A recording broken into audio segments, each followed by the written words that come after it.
So good morning, Dr. Deborah. Good morning, All my right. brother. I am so excited, Dr. Deb, with having watched you, work on, various projects and passion and drive and the commitment that you have in order to find ways to impact the world for good is really exciting. So if you don't mind, tell me a little bit about how you really got here, who you are, and how that got you to this point of writing this book and what you're trying to do to impact the church and revolutionize Wow. how the church interacts. You know, it's interesting you should ask me that question because this morning I was thinking about almost 5 years ago I left the university, and I left there knowing that that wasn't what I was supposed to do with the rest of my life. But I did not know what in the world I was supposed to do. I knew what I was good at, inclusion and stuff was my thing. I'm a researcher in that area, but I knew that wasn't it. And I was thinking this morning, how did I know inclusion wasn't it? Because that was like my baby, it's what I did. But again, I knew I was leaving there for something, and I wasn't until January of last year, 2019, yeah. It's January 29th, 2019. It became very clear to me. I knew it was God talking to me, telling me this is what I want you to do. Because the atheist philosopher was talking about the value of religion and the value of therapy in the same talk. And then it took me back to something that I thought of in 2006 when I was at the university about the parallels between what I've been trained to do as a therapist, which is what I am, I'm a licensed therapist, and what I learned in church, and I'm an ordained minister. And putting those two things together, I realized that what people were doing, not just in the church, but in the world, is that they were on a track of trying to serve people and help people and have good relationships, but I don't think they ever got a really good plan for that. And those two disciplines that I've been trained in, the church and ministry and then psychotherapy, are two things that I put together to answer that question. And so the book that I've written is called How to Love, following the example of Jesus Christ, the ultimate postmodern therapist. And the How to Love movement is what I'm doing, is what it's all about. And I think what I've done is put together a curriculum to go with the book to teach primarily starting with believers, because I think we haven't looked good in a long time. People leaving the church and don't trust the church anymore, and for good reasons.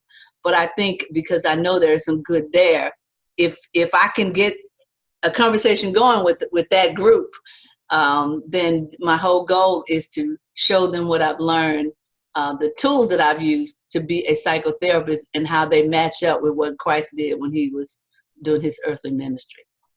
You would think that right off the bat that teaching people how to love as a part of the Christian experience is probably something that you would expect that's already, mastered, if you will.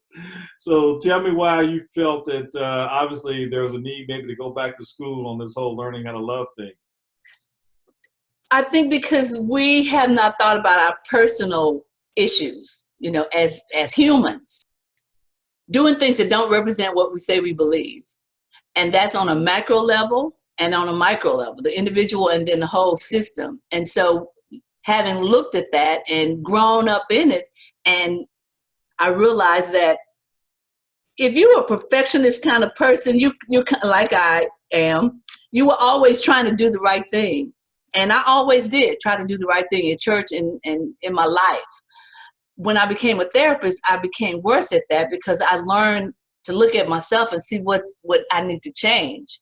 And then when I started teaching students how to be good therapists, most of the work we do before we graduate is on how do we be the kind of people that somebody can trust, somebody will talk to, and then how can we be the kind of people that look in the mirror and see our faults and our judgments so that we can self-correct, so we can better help someone.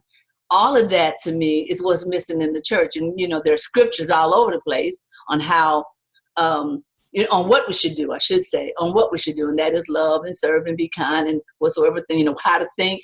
But that still requires training.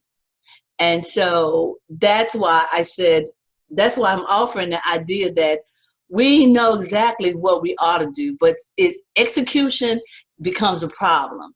And what I've learned as a therapist is how to execute looking at myself I love the story of David and Nathan, when David, took the man's wife and had the man killed, and the woman got, Bathsheba was pregnant, and then Nathan had to go to him and call him out. And he still didn't know it was him. And until he heard the story, and then he still didn't know it was him. And Nathan had to say, "You were the one, you're the man, you did this." And when he realized what he did, then he said, he didn't say damn, but he said, he might as well have said damn, because he was like, "Oh God, I did this against you." But it takes that kind of engagement, self-criticalness. And see, I'm using David because he was a man after God's own heart, but a man after God's own heart did all that stuff I just said. But when the prophet said to him, "You're guilty," he didn't argue with him. He didn't talk about the service. He just said, "You know what? You're right." And I think too often as believers, we have a hard time acknowledging when we're wrong. And if you like that, how are you going to get somebody else to come to your side of the fence? How are you going to show them that you are human and that you're capable of doing things that are not nice, but I'm also open to changing my ways and being different? And I think too often in the church, at work, and every place, people they don't have the tools to do what David just did.